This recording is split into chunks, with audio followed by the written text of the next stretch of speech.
Welcome to another edition of the Basketball Teacher Podcast.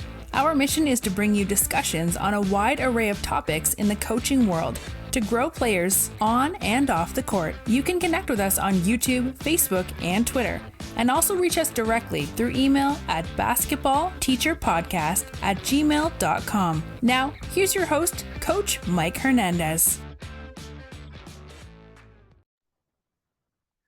Welcome back, everyone. Thank you guys so much for joining us here for another episode. As always, wherever in the world you're listening to us from or whatever platform you're listening to us on, thank you guys so much for all of the support, all of the messages, all of the things that you've sent to me, all the things that you've sent to the show. As I always say, and will continue to say, I do read all of those, and I do love getting to interact with you guys, and I love hearing your feedback and the suggestions that you have and all the great stuff that you get out of the episodes that we bring you. And I'm really excited for this one as well because as I was talking to my guest before we started, like this topic of service leadership that we're going to get into is such a important dynamic in so many professions, and coaching is certainly one of them. And what I am excited to get into with my guest is kind of get into, what service leadership means to him, how it kind of manifests into basketball and coaching, and how a coach who has that service leadership mindset can really transform and really develop and grow a program. So if you're listening to this, then that means that you yourself are either interested in learning more about service leadership or are already passionate about it, and maybe looking to get some hints or suggestions or some new things maybe to think about. And that's really exciting. So we're going to jump right into this. I'm very happy to be joined by the head boys basketball coach in Campbell County out in Kentucky. Very, very happy to be joined by Coach Brent Sowder today. Coach, again, appreciate you coming on here and joining us. How are we doing today? Oh, doing great. Had a good practice today, and so just really excited that you're having me on, and I'm excited to get into this topic that's near and dear to my heart. I always have a little more juice in you, a little more pep in your step after a good practice, right? Heck yeah. Awesome.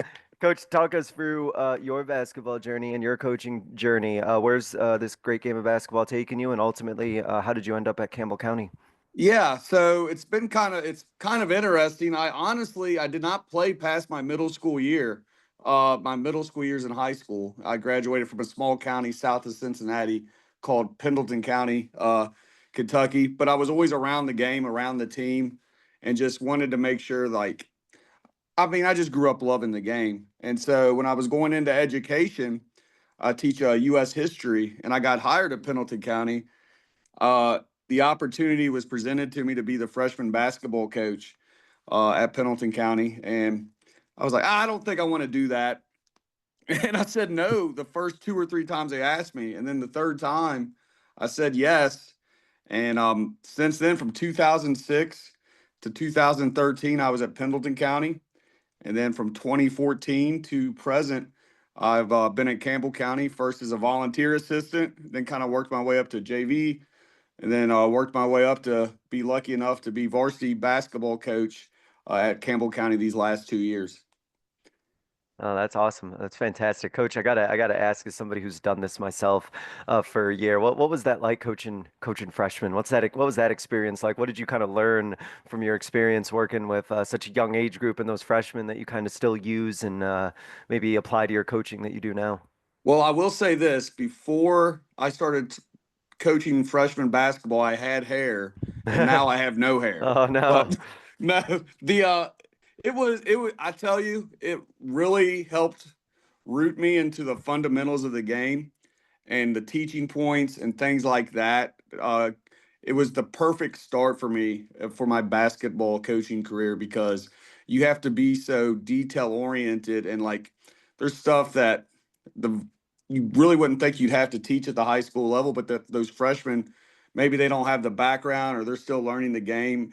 And it's just really cool, honestly, to see them grow in the game, learn the game, and then helped me grow as a coach as well. Like I said, like teaching those fundamentals. We do shell drill, do defense for 60 minutes, some practices, just trying to get them right. So it was a real good education for me in teaching the fundamentals of the game.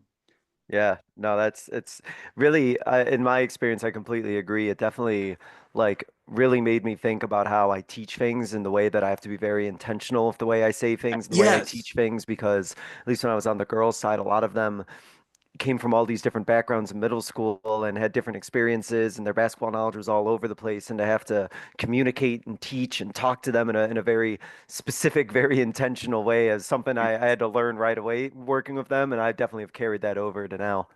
exactly. Yeah, that and it is. You learn how to who needs what from you. You learn that, and then you learn how to communicate that to put them in the best chance to be successful. My communication skills as a coach were real. I mean, freshman ball was invaluable into that, into building that. Yeah, yeah, for sure.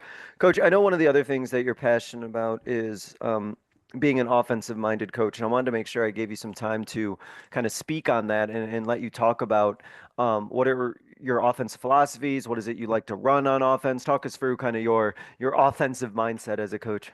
So I think my main thing is, and every coach's main thing is like, what can I do to help my guys be successful? So sometimes at the high school level, we may not be lucky enough, especially where we're at. I mean, like different teams require a different set of skills, or you may not be able to have like a system per se. But I think what I've always tried to do and what I've always thought about is what do I hate to prepare against? When we're preparing for an opponent, what do we struggle guarding? Uh, and just what is going to work for the team that we have. So like we have a really good point guard right now, and so we're trying to be creative and find ways to get him in pick and roll situations. So we've been running a lot of side pick and roll, like just trying to clear that side out, put a shooter on the other side, and just letting him go to work there, or a lot of 5 out and letting him create off the dribble. It's just trying to adapt to what he's good at and what those other guys around him are can be successful with.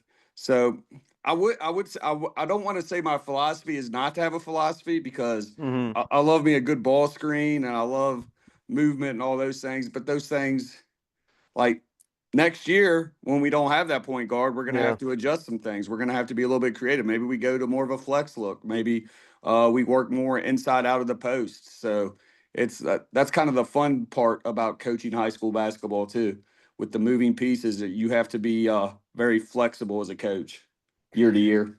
And I know I completely agree, and it's tough because I imagine, most coaches and most people listening have offensive principles and offensive philosophies that they really like and really love and believe in and would love to, run them and implement them every year. But if you don't have the personnel or you don't have the skill set at the moment to do it, you need to be able to adapt to what it is that you do have. Otherwise, I think it just ends up creating more frustration when you try to force something and try and implement something that just isn't suited for the guys or girls that you have. Yeah, the square peg in the round hole. You want to make sure all the pieces fit for sure. Hmm. Coach, as we transition into our topic, let's start with your definition of service leadership. So, talk us through what does service leadership mean to you, and then how does that translate into being a basketball coach? Yeah, so I think when I'm thinking about servant leadership, I'm thinking it's not about me or my ego or what I want. It's about what can I do to empower the people around me, support the people around me, uplift them, and encourage them to lead in their own way too. One of the quotes I've always come back to. I'm not really a Michigan football fan, but I'm a junkie as far as like reading coaching philosophies and coaching books and things like that. Bo Schembechler with Michigan, the team, the team, the team, the team, and that's kind of like with the servant leadership aspect of it, that's what we try to revolve everything around is the idea that we as a program, we as a team, it's bigger than one individual. So with that servant leadership piece of it, it's not about us, it's not about me, it's not about you, it's about us and what can we do collectively to be successful. How did that philosophy kind of develop? Was this something that you had always kind of believed in when you started coaching? Is it adapted or become something that you've embraced over time? What was that process of like really like making this part of your basketball coaching identity? That's a great question. Honestly, the coaches that I've been working under, they kind of modeled that too. They've all been. I remember the head coach that I worked with at Pendleton County, Chad Sims, always had a bracelet on that said "I am second," and kind of that mantra, that leadership. That what can he do? What can he do to help the kids in our program achieve to their highest ability? And so then when I went to Campbell County, Hmm. under Coach Eric Russell, who is one of the most successful coaches in Northern Kentucky history, almost with his success and learning from him. It was a lot of the same principles. Like I would see, he would. It wasn't like berating a kid or yelling at a kid or anything like that. They were like having a conversation. That, all right, well, why did you make that read there? What do you think?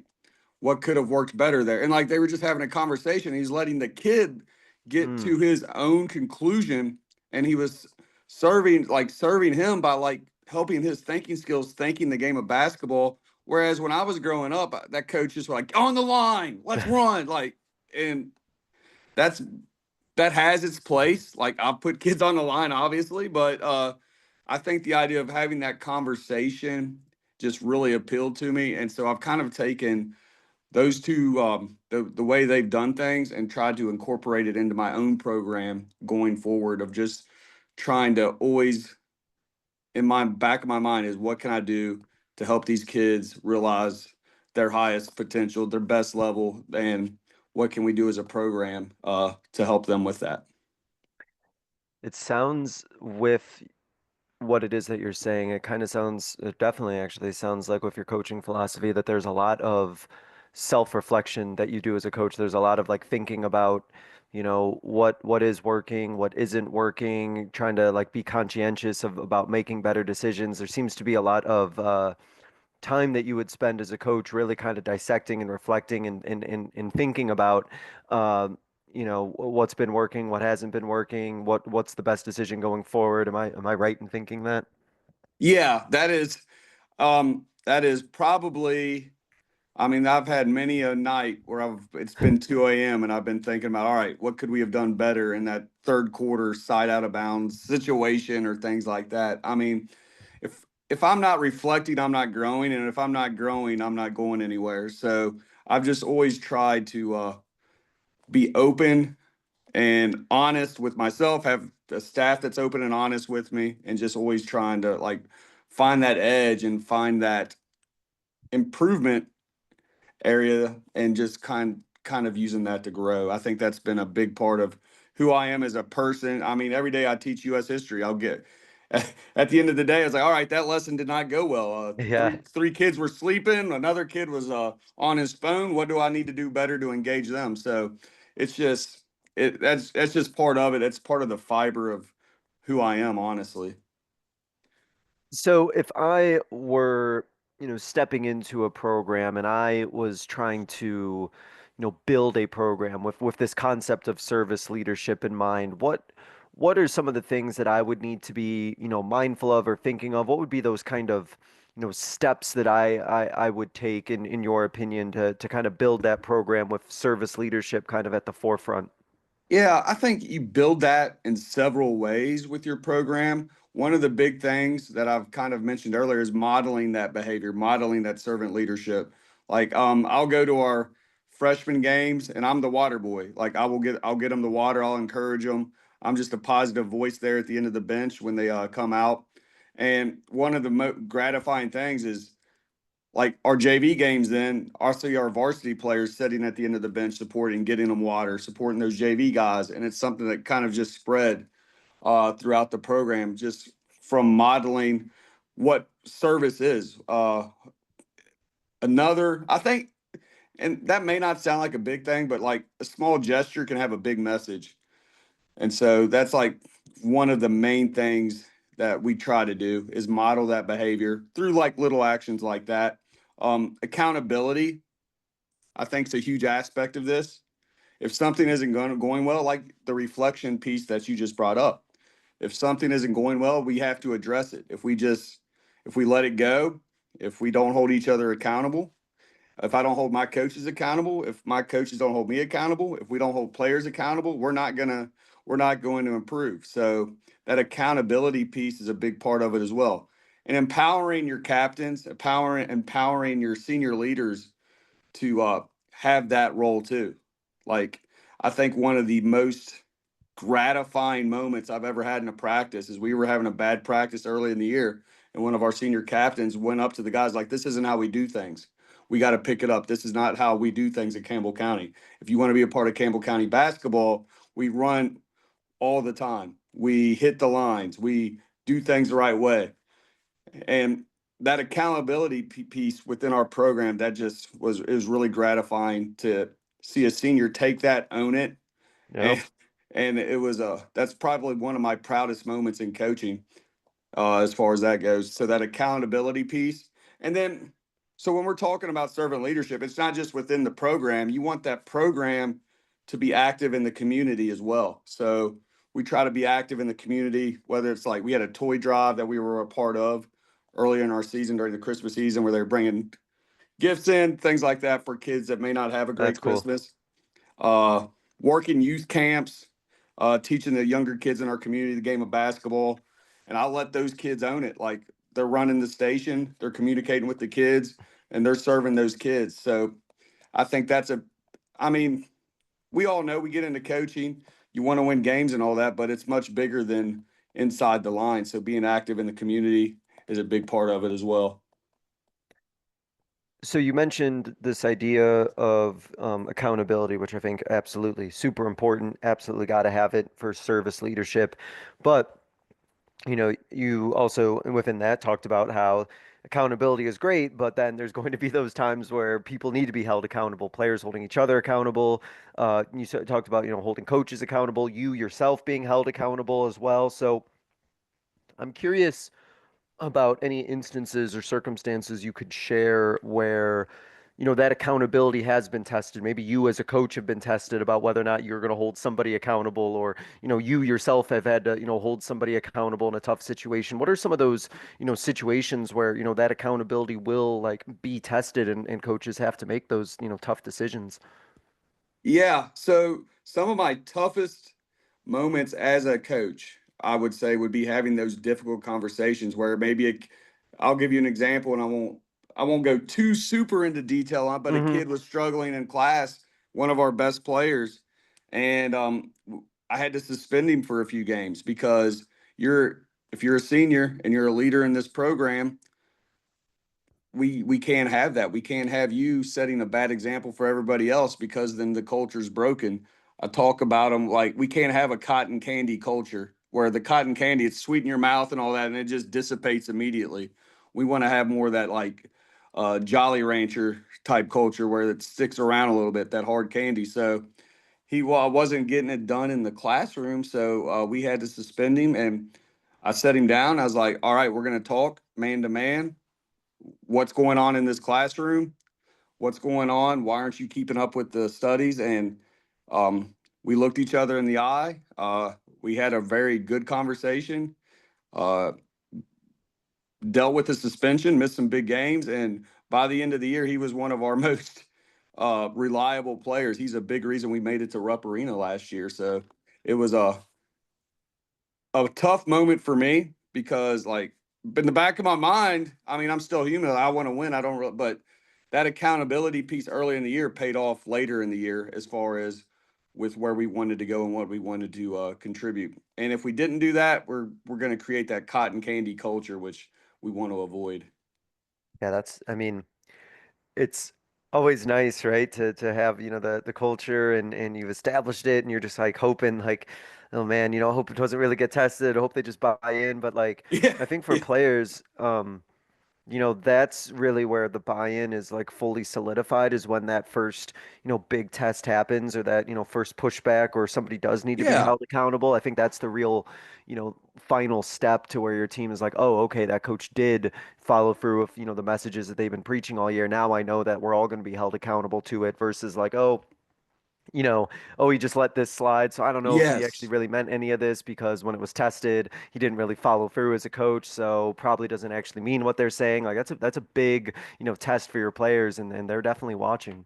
Yeah, absolutely. And that's what, if you ask my players right now, if you gave them a sentence and it started with correction is, and they had to complete the sentence, they would say correction is love. And I was like, if I don't correct you, I'm not doing you any favors. I was like, I love you guys too much to let you down. Correction is love. We're going to have great, honest conversations. And hopefully those are skills they can take further on in life as they go through the larger part of their adult life. Mhm. With that, coach, you also mentioned this idea of making sure that coaches are holding each other accountable. So I'm curious about are there specific situations or specific things that you want coaches holding each other accountable for? Is it kind of the same standards that the players are held to? What does that coach to coach accountability kind of look like with Yeah. your program? I'll be honest, the coach to coach accountability is sometimes tougher because you're looking at fellow, like your colleagues, your friends, your fellow professionals, things like that. But I think it's important if somebody is letting go of the rope, or maybe not performing to the best of their ability, like, hey man, we need you. You can do it in a positive, uplifting way, but we need you to pick it up. Or maybe honestly, the main thing to me is just, and if I'm messing up, I would want this too. Sit down with me. Don't let it build. Just sit down, have an honest conversation. Difficult conversations don't have to be difficult. Just, I want all that smoke. If there's something going wrong, tell me. And I want my staff to be able to, I want to be able to do that with my staff as well. Now, luckily, I have a great staff, so that isn't an issue I haven't had to deal with very much, if at Yeah. all, but I've been blessed there. But I tell them if I'm doing something they think is just idiotic, I was like, don't call it out in front of the team. But like when we're back in the Mhm. meeting, don't just be a yes man. Like that doesn't help me grow. That doesn't help Yeah, anybody. yeah. If so, I think I really encourage those open, honest conversations. And we've had a few. Come down to game as simple as the game plan. Like why aren't we switching this screen? Why are we smashing this screen. Just how we're guarding the ball screen. It can turn into a heated conversation sometimes, but it's Yeah. all a part of it.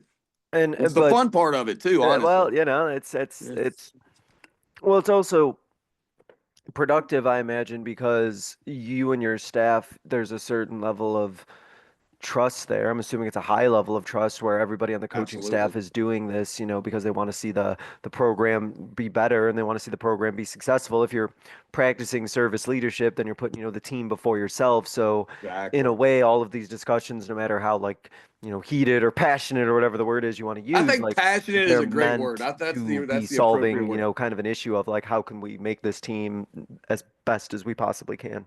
Absolutely. Yeah, I think that's a big part of it. And I think it's important in this day and age too for players to see like, hey, coaches can disagree and still like we can still move together towards a common goal. I think sometimes uh when people disagree or whatever, they assume it's going to be a big fight or something like that, and it's not necessarily that. So I think it's good to be able to demonstrate that as well. You can disagree and you can hear somebody, you can talk to them, and it can be okay. Like you can move on from it. Yeah, I mean that's such a important life skill to have, and some of our players, I'm sure, don't see that modeled often. So to have, Exactly. to have us have to see it, especially from adults who they trust and have respect for, it's like, oh, that's how you do it. Like, okay, Yeah. this is something that actually can happen, and like, adults can talk things out and disagree, but still like get along and be fine afterwards. So yeah, a lot to be learned from that. Um, so what then, how does this kind of translate this concept of service leadership coach into, things like the practices that you're doing, the training, the working with your guys? How would I, as a coach, if I was to implement like a service leadership mindset, what would, those practices or those kind of training sessions end up looking like? Uh, I think a lot of times it's going to come from the senior leaders on your team, the ones that know those expectations. But as far as like, even in a drill, we do this drill Maryland shooting where there's 3 lines and they have to figure out the rotation. We tell them what they're going to do, but they have to talk to each other. All right, you're going to rotate here. You're going to get the rebound. You're going to pass here. And early on in the year, it's absolute chaos because they don't want to talk to each other, or they just think they should know what to do. But that's just having guys being willing to speak up and being able to direct things. I think that's important. So it shows up in something as simple as shooting drills. It shows up in our defensive shell drills where they're not afraid to talk to each other. Not, hey, we're hedging that ball screen today, so you need to get up higher. You're leaving me out on an island. So just the communication piece of it, it shows up a lot. That servant leadership, it shows up a lot with especially our seniors. So I have to ask, because I think we all ask this as coaches, about how do you teach communication? I feel like every coach says, oh, our players aren't talking enough, they're not speaking enough. So how as a coach do you kind of get your guys, or in my case, my girls, to like just be able to talk more and speak more on the court? I'll tell you, that's the holy grail of coaching, isn't it? If there was a magic bullet for that, Hmm. that would be that would be amazing. I think what we do, because correction is love, is like we'll just restart the drill. Like, oh, you were 3 minutes in the drill, the talking dissipated. Up, let's run it back.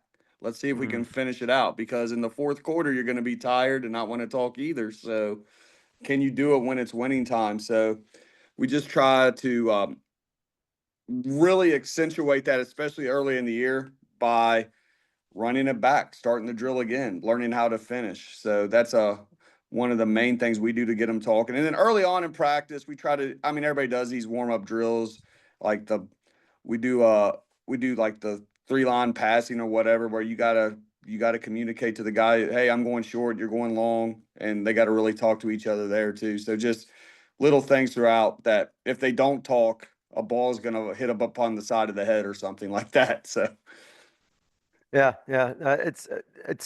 It's interesting how, at least for me, like players, like they, in my experience, I don't know if you've had this experience too. I've found that a lot of players don't communicate, or maybe they struggle to communicate because they're worried about saying the wrong thing, or they're worried about like miscommunicating. They don't want to make mistakes. And it's really interesting to me, and something I had to learn as a coach, is like how much, at least in my experience, my players are not wanting to make mistakes, and they want to be perfect, and they want to do everything right. And yeah, to create, a culture where mistakes are encouraged, and like it's okay to make mistakes. It's okay to, do those things where you step out of your comfort zone, and maybe it's like not 100% right, but you tried, and you're working to get better. And having a culture like that, I think is super helpful for a program. And I can definitely get the sense that there's a tie-in between that and service leadership, where putting yourself out there, and creating an environment where you want guys or girls to like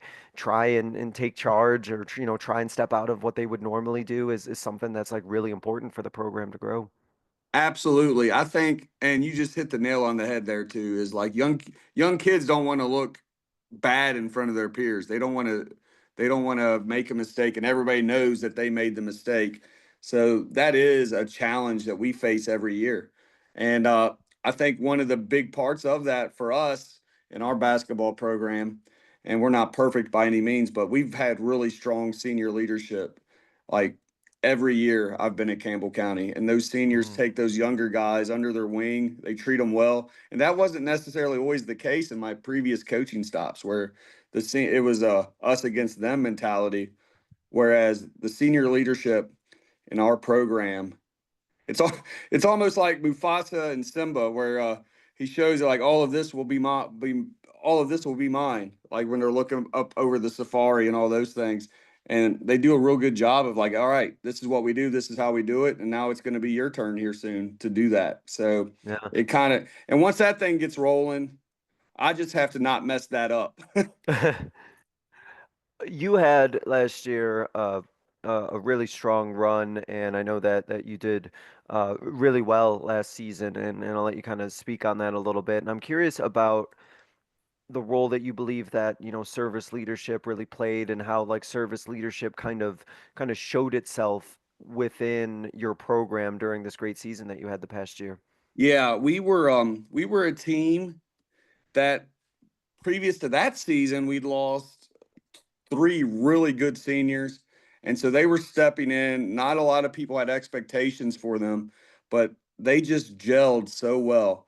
And those seniors that season gelled so well and led so positively that everybody just bought in. And the way we moved the ball, it would show up on the court. Their trust in each other would show up on the court by the way we passed the ball. Even, I mean, we would run breaks and the ball would never touch the floor. We're getting a layup and then we're going back on defense. Their communication on defense was extreme. Like, I've never dealt with anything like that. The way they communicated each other, the way they bought into game plans, they just had each other's backs. And I remember we beat a team. So you got to win district and region to go to state. And so we were in our regional semifinals against the top 5 team in the state. And we played really well, won by 13. And they were my senior center in an interview after the game. They were like, "Wow, you played great, 25-10." He's like, "I don't care about the win. I don't care about the stats. I don't care about the rebounds. I just care that I get to play one more game with my friends." Mm. And that was something that really struck me. So our theme song from that moment on for the rest of the season was "One More Time" by Daft Punk. I don't know if you've heard that Oh, song. yeah, yeah, yeah. Yeah, but that was the song we'd play in the locker room after a win, "One More Time," because we got one more game with each other. And so the atmosphere that those seniors created was just magnificent. So we were able to kind of make a run to the Elite Eight of the state tournament and lost in overtime, unfortunately, in the Elite Eight, but it was a run that none of us will ever forget. And I credit a lot of it to those seniors seeing something and wanting something bigger than themselves, bigger than the individual, and just wanting that one more time with their teammates. I mean, what a, experience that must have been to just see it, like how much your players like came together. I imagine that's like a feeling of like, wow, like, we really like built something strong where these bonds and everything that these players have with each other is just beyond like basketball itself. Like they just love, playing for each other and being around each other. And I can't imagine really a better feeling as a coach than knowing that Oh, you help build, an environment like that. it it was incredible. And I think if we would have won 3 more games, I may have just retired right then because it was a heck of an experience. And those guys, like, I will never forget how close that team was. And it's carried on to this season as well, which has been awesome to see. Yeah. No, that's awesome. That's really, really cool. Um, so with this kind of like concept of being like a service leader, I was curious about what do you do as a coach to kind of keep yourself mindful of service leadership? It's a really long season. It's a tough season. It's a long season. You as a coach have to make sure that, you're keeping service leadership on the forefront. You're keeping your positivity. You're keeping your energy level up. So what kind of goes into that as a coach, making sure that you're, on top of your game throughout a long season and being the coach that your players need you to be? Yeah, I think it's just having that time away, honestly, the time to recharge, read a book. Like, I'm big on motivational books and things of that nature. Or I'll tell you, so this is going to make me, I am a huge nerd. So let me be upfront Okay. about that. So when I would get super stressed about the season, I'm worried about how it's going. I would put the film aside for about 45 minutes and I would put on YouTube and watch a battlefield tour, like a Civil War battlefield tour or a historical documentary or something like that, just to kind of recenter myself. So to kind of that was kind of my recharge. That was kind of me putting my phone on the charger. That was recharging myself. Is just watching a historical documentary or something like that. That's interesting. Like, was it to just like reframe your like mindset, or like what It what it did it what did was. watching that do for you? So yeah, what it did, it would reframe my mindset in the sense that, all right, like, I'm talking to myself here. I'm like, all right, Brent, it's really not that bad. These guys were storming the beaches of Omaha, June 6, 1944, and you're worried about whether you're going to beat Bourbon County on a Tuesday night. So let's just recenter it, think about what matters, focus on what you need to work on, and let's just get to it. So would kind of help me just prioritize things in a way, I guess. Yeah, it's tough sometimes, right? To like take care of yourself. And it's funny because I think that, when we think about as coaches, we think about like leadership and we think about always having to, be 100% and always having to, give, give, give. And of course, service leadership, that's definitely like Yeah, what it is it's a that big part of it. Yeah, you're doing absolutely. as a coach. But if you don't take time for yourself and you don't, take time, like you mentioned, like recharge or regroup or whatever it is that you need to do by the middle of that season, you are not going to be the coach that you need to be for your players and you're gonna be in a rough shape as a program. So being Yeah. like mindful of that, I think that that sounds like something that I don't know if you've always been that way, but it's definitely, I can tell from your answer that you do that now. Like you intentionally make sure that you're, taking time for yourself to recharge those batteries. Yeah, I want to be at my best for them. And to answer your question, I was not always like that. And I was not a very fun person to be around at the end of January and early February in those seasons. So you did was this was did like a light bulb switch come on or like when did you sort of hit to that realization that you needed to make sure that you were recharging yourself? Well, so it's basically we talked about this accountability piece with the coaches or whatever. Like the head coach I was working for under that was like, "Hey man, you haven't been yourself lately. Like, what are you doing? You're being snippy. You're doing all this." And I'm like, "Well, we got to do this. We got to do that. We're not." And he's like, "Just breathe. Take a minute." He's like, "It'll be okay." Just and so that kind of got me to thinking along those lines, like, what can I do to make sure that doesn't happen? Because me being manic about ball screen coverage isn't going to help anybody. So that's what I just kind of taking that step away, taking a breath, recentering myself, and getting back to it, getting back to the grind.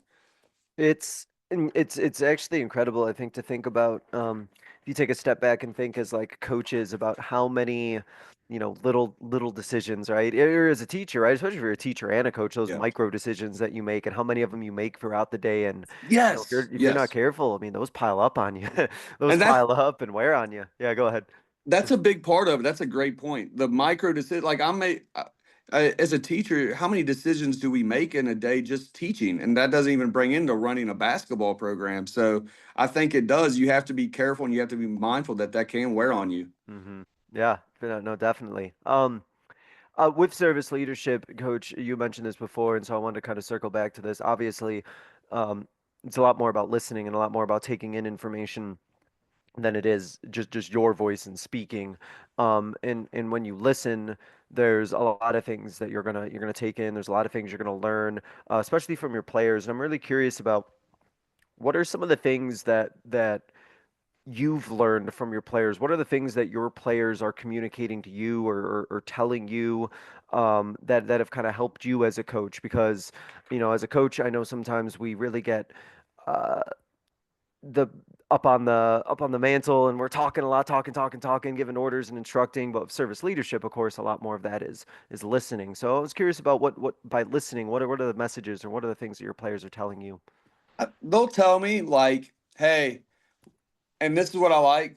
We've created a relationship with our players that they feel open enough to talk to us in a respectful manner. But that maybe we need to have a lighter practice today, or maybe we need to have a harder practice today. The legs are gone. We played 4 games in a week, or something of that nature. Just I don't think it's like anything that I've taken specifically from them. I think it's more just being gratified that they feel comfortable enough with me to like, hey, this practice, let's think about this, or let's think about maybe having a defense day. And we take that in. We may take that advice, we may not, but I like that they're feeling empowered enough to communicate that in a positive way. Now, of course, they can't make every practice schedule, but just being open to that conversation, I think it's been really cool to see guys kind of grow in their voice and being confident enough in their voice to like have an opinion and be able to have that discussion.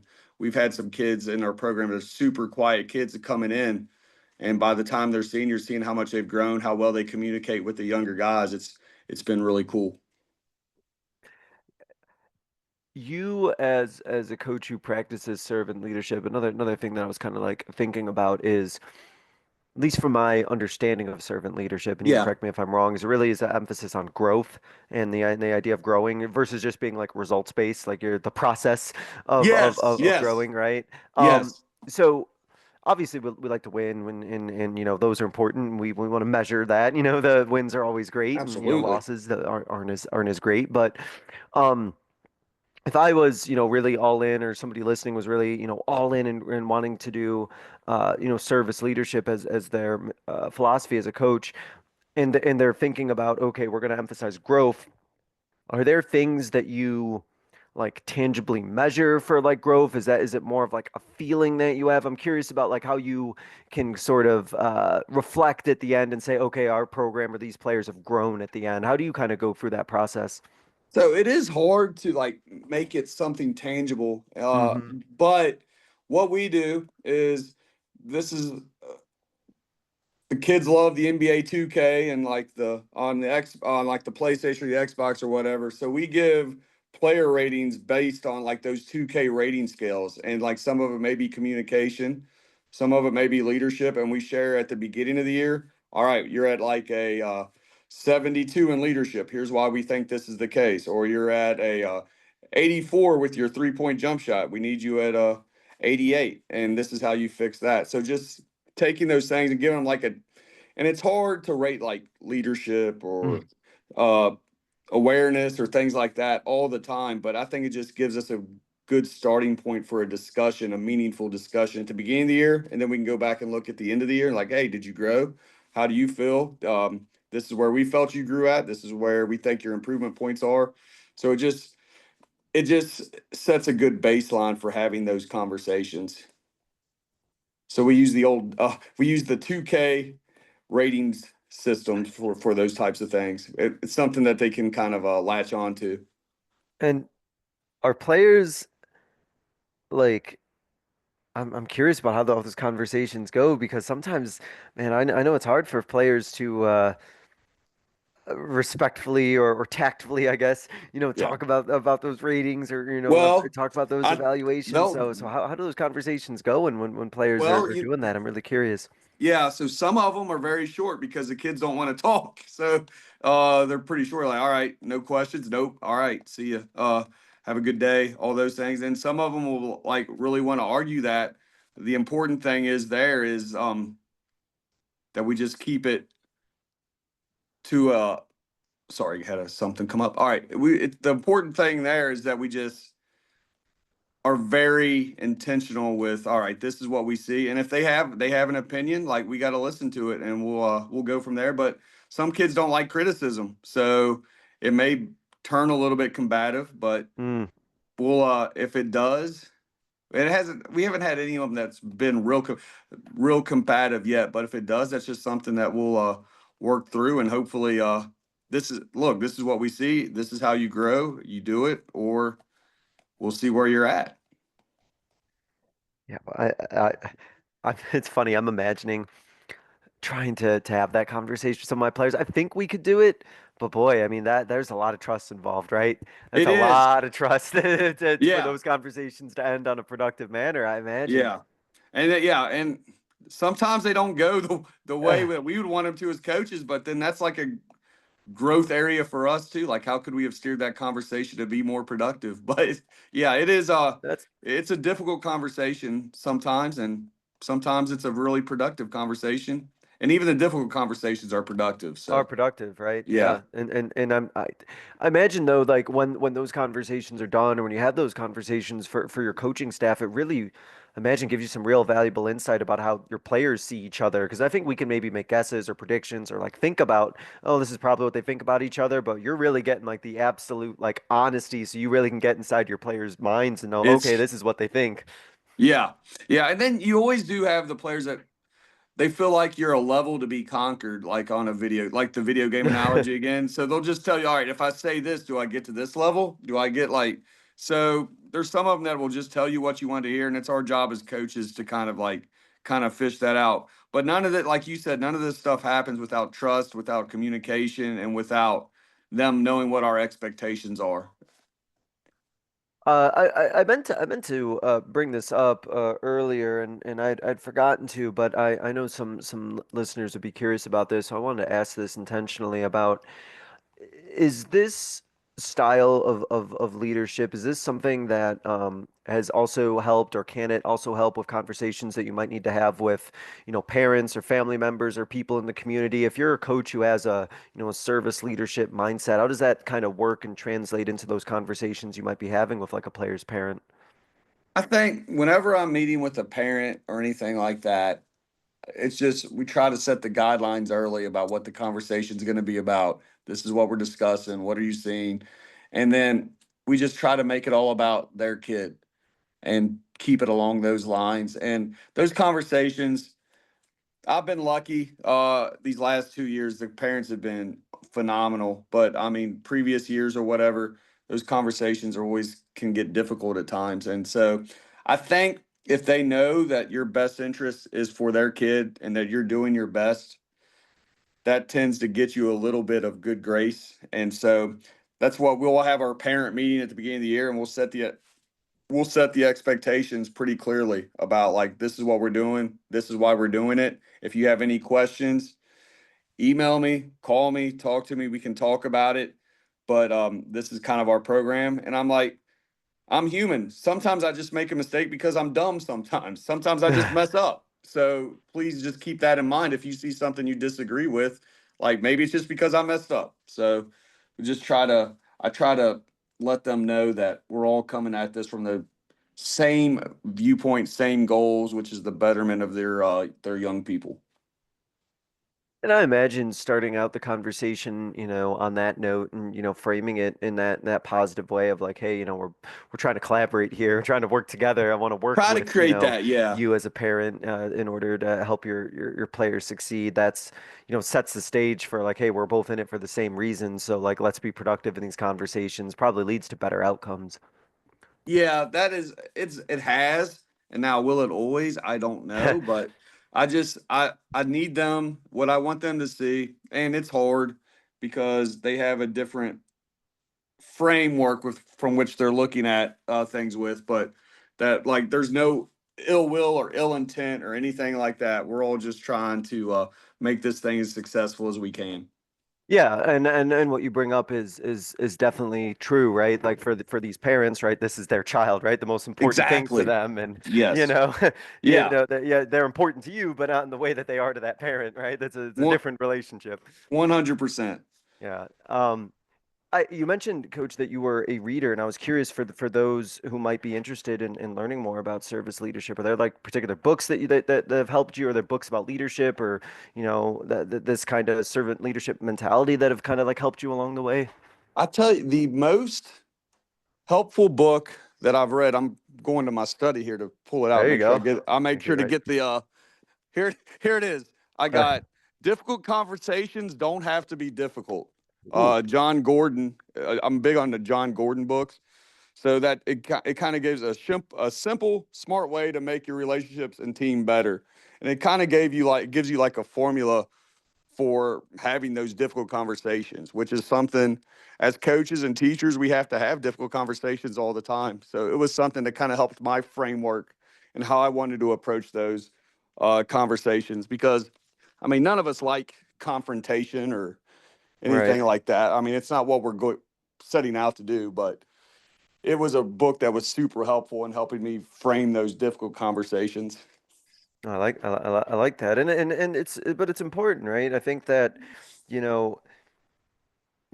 People could get the wrong idea about service leadership as always like being like avoidance or not, being in See, command or that's not being in charge. But I don't think that's what it is at all. I no. think it is, it is leadership, right? You're still making those tough decisions. You're still having those conversations. You're still the person who's, out in front leading, so to speak, but you're just doing it from a different mentality, but you are still the one in that leadership role. Yeah, I think that's possibly the biggest mistake that people make. And it kind of was my perception early on in my career where, like, oh, if you're doing the servant leadership type deal, then the kids are just going to walk all over you. Hmm. Well, that's not necessarily the case. You're serving them, but sometimes the best way to serve your players is to give them difficult truths that, hey, this is not how we're going to do things. This is wrong. So you got to be able to have part of serving is helping people grow, and you got to be able to have those difficult conversations. For sure.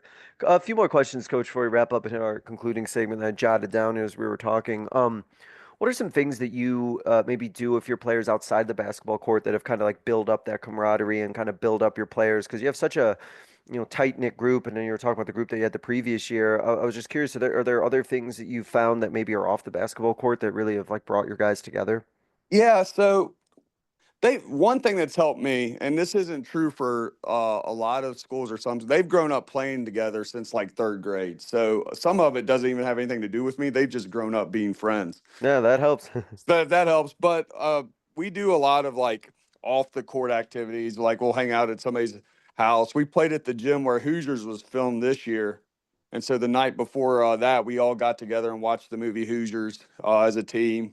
We'll have our team Christmas party, uh, bowling, stuff like that. Just little team building things like that. And then we do our youth camp where they get to kind of team up with each other and work with the younger kids and stuff like that. So we do a, we try to do something every month at least that kind of keeps everybody together and having fun, and maybe a setting, not so much a youth camp, but the other stuff. So a setting outside of basketball so they can see the coaches and everybody in the program in a different light too.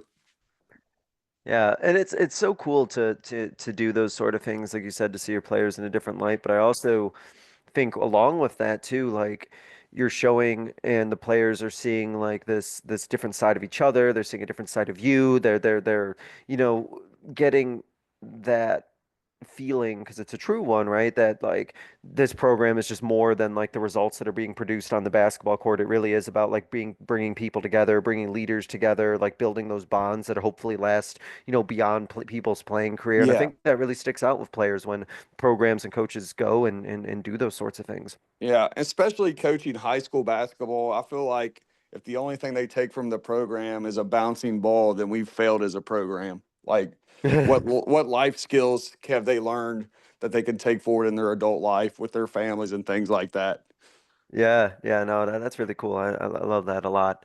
Um, So I'm curious, I guess, Coach. Now, as you're always, I think, as part of like a service leadership, you're always looking to grow. And we talked about self-reflection, how important it is to continue to grow and continue to like get better and identify areas where you want to improve. So I'm curious for you, for somebody who has really far into this service leadership journey and are really invested in it and doing a great job with it. Like, what do you still see for yourself as like areas that you're still looking to either improve at or learn more about or get some more information about? What do you kind of see as like your next steps?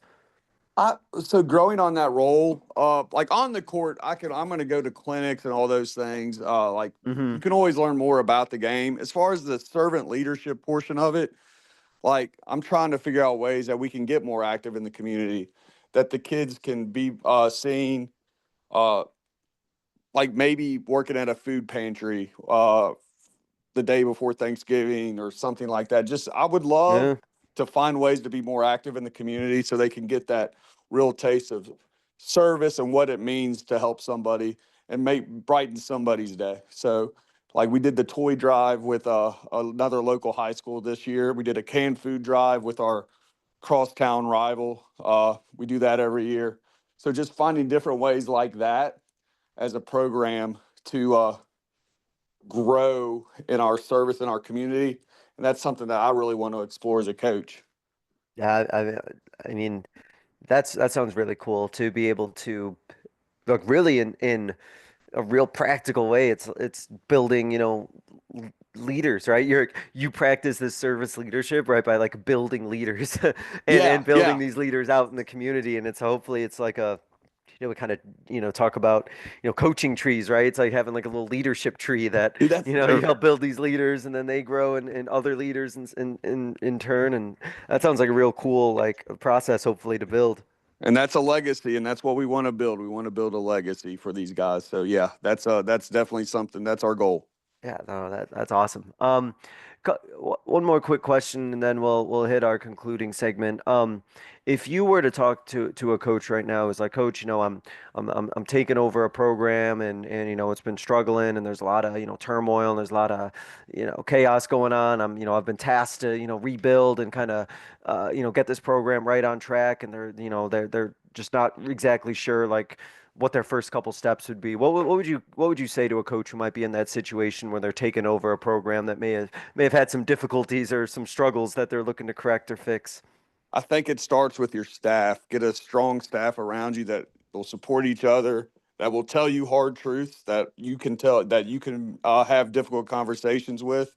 And then once you get that inner core of that staff together, just build from there. But without that strong core of people around you, it's hard to do it alone. It's so hard to do it alone. So if you have a strong core around you, I think from that, great things can be accomplished. And what would you say then, somebody who's maybe having to like build a staff, like when they're like, okay, like, I'm coming in, I get to bring in guys, or, I'm hiring or interviewing people. Yeah, What yeah. are those intentional questions you think that a coach should be asking to make sure that, hey, these are the right guys or girls that I do want on my staff? Yeah, I think it's just narrowing down what your philosophy is, what you want to see in your program, and then just tailoring your questions around that, finding out what their why is, what their goals are, what their philosophies are, and then you're just finding that fit. I think one of the best things that I did was figured out what my weaknesses were and hired my staff around my weaknesses. So they kind of fill in the spots where maybe I struggle. So I think that's important too, to have questions tailored around that, to where how do they fit into the puzzle that you're trying to complete. It's funny that you mentioned that because I'm just thinking about one of my assistant coaches is that I have this year who she covers an area that like I'm just not really strong on in terms of like player development. I feel like I'm like well versed in a lot of different areas, but there's just a Yeah, couple areas that I'm like, I wish, somebody else could do this because it may be a yeah, little bit better than I could. And it's like, oh, okay, whew. Like yeah, for her to do it, I'm like, absolutely. yep, oh, we want to go over this, coach. It's definitely all you. This is What a your blessing. wheelhouse. Yeah. And I think too, to that point, and I'm sure you've been in this situation before too, of like, it's great to empower your coaches, right? In practices and other situations, let them lead, let them have things that they are taking charge of and that they are, vocal and are able to use their voice. I think empowering that staff and making sure that your players know that, hey, the members of my coaching staff are to be listened to and trusted and respected just like anybody else would. I think that builds a lot of confidence and trust in your coaches to know that you have that trust in them. Yes, that is a huge portion. And I was blessed with working with Coach Russell, who was at Campbell County before me. Like, he gave me a lot of those responsibilities and things like that and helped me grow as a coach a lot. And so if I can do that for my coaches, that's like we were talking about that leadership tree. Hopefully he added me to his leadership tree, and hopefully I'm rewarding that and adding people to that tree as we go forward, because I know the way he empowered me gave me the confidence to go after this. No, that's fantastic. Awesome. Uh, I'd be remiss if I asked, Coach. We just talked about at the beginning that you started this conversation from coming off of a really good practice and productive practice. So for you to leave at the end of a practice and feel like, hey, this was good. This was a really solid, like well done practice. What leads you to have that feeling when you leave the gym? Well, we're preparing for our regional game here next week, so implementing our game plan, and our JV guys did an awesome job running the opponent's stuff. Our varsity guys were locked in defensively. They were asking questions about the game plan. They were talking about, all right, so how are we going to guard him if he goes here, or if they run this play, how are we going to guard? So they were just, I loved the questions that they were asking. I loved the way they were thinking, and then I loved how they put that stuff to use in our scrimmage time. So it was a really exciting practice, and I probably just jinxed practice for tomorrow. So No, no, I don't think so. It might just be even better. hey, there It we might go. just Yeah, get better from there, right? absolutely. There you go. That's the right way to think Yeah. about it. Awesome. To wrap up, Coach, there's a couple of questions I ask every guest. So starting with this first one, what is a specific coaching moment from your coaching career that you think by sharing it, our listeners would be able to learn from? So I was thinking about this, and I think it goes to my first year coaching freshman basketball. And I had to do something that I had never done before. And it goes back to that book I was talking about as well. The difficult conversations don't have to be difficult. So I have to pick a team, and we have to make cuts. Mm, And so the my varsity coach was like, just make it a quick conversation, tell them what they need to do, Don't let it linger. Just be very direct and honest. And so I was like, okay. And so we get in there and I start jabbering and I feel bad because the kid about made it, but he wasn't going to make it. So I was going, and I just start just basically blabbing. And halfway through the conversation, he was like, so I did make the team? And no, he didn't. And I had to basically cut him twice just because I wasn't direct and honest. So ever since then, I think about that moment. It's direct and honest, as painful as it is. It's just like ripping the Band-Aid off. It's just something that's necessary. So that was a moment that taught me a lot. Yeah, it's you want to like try and like couch the conversation. You want to like word it in a way and be delicate about it. You're Yes. trying to make them leave like happy Feeling a about it, but little it's bit like it's good. hard. Yeah, It's hard when you're cutting someone, right? Like it's hard it to is. make somebody feel good after you've cut them, right? And so, Yeah, my worst day of every year is the cut day. oh yeah, yeah, Yeah. that's never good. But like what you've learned, right? And I'm sure players appreciate it at the end. Like, okay, it was a direct, honest, thing that we talked about, and you know. Oh yeah, Just like as they adults, would right? We much want to have prefer those that. people be honest to us and be direct to us Exactly. rather than try and, say all these other things. Just tell me, right? Like Yeah. I'll Just let me handle it. know. Yeah, Yeah. yeah, exactly. Awesome. Appreciate you sharing that. That definitely is a learning experience for sure. Coach, to wrap up, I give every guest what I like to call this 60-second soapbox, but you can go over 60 seconds. I'm not going to time you. I just like to put, fun titles to things, but I like to Yeah. use it, coach, as kind of a way to have you get out kind of a final thought, a closing idea, a final message, something that you want to like leave the listeners with. You can take it any direction that you want, basketball wise or coaching wise. I mean, it's your soapbox after all. So, coach, I'm going to go ahead and open the floor up and just let you take it from here. All right. So I think one of the most rewarding things for me as a coach, and sometimes I get lost in it, looking at results and chasing results and things like that. The How much do your kids grow, like from the beginning to the end, like from freshman year to senior year? Now, not just grow like basketball skills, but communication skills. Are they resilient? Do they collaborate? Do they talk to each other? Do they figure out things? And those are life skills that as coaches we need to teach. And the game goes so far beyond wins and losses. It's all those life skills, especially at the high school level and any level before, those life skills going forward. What did you do to help them grow to where they will be a positive member of society? And during the dregs and hard parts of the season, sometimes I lose sight of that. And that's something that I think we all should just keep in mind, that when we get into coaching, how are we helping young people reach their full potential? And that's just something I try to keep at the center of everything, even though I fail at it sometimes.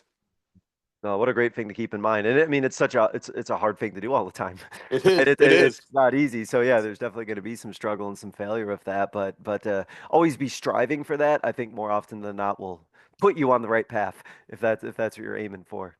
100%. Coach, I really want to thank you for coming on here and talking about, service leadership and being vulnerable and opening up about, some of the challenges and some of the struggles, but of course some of the great successes that not only you've had, but your program has had as well. It's really inspiring and really great to hear about the great things that are happening at Campbell County and the great journey that started a few years ago and has only been building and building from there. I love hearing about all the momentum that your program has. So, Coach Sowder, man, best of luck as you continue pushing forward and making great things happen on and off the court. And thanks again for coming on here and talking about service leadership. Really do appreciate it. Hey, I appreciate you having me. It was a blast. Thank you guys so much for listening. This was another edition of the Basketball Teacher Podcast. We will see you guys next time. Thank you for listening to another edition of the Basketball Teacher Podcast. Make sure to connect with us on YouTube, Facebook, and Twitter, or reach us directly through email at basketballteacherpodcast@gmail.com. Take care, be safe, and we'll see you next time.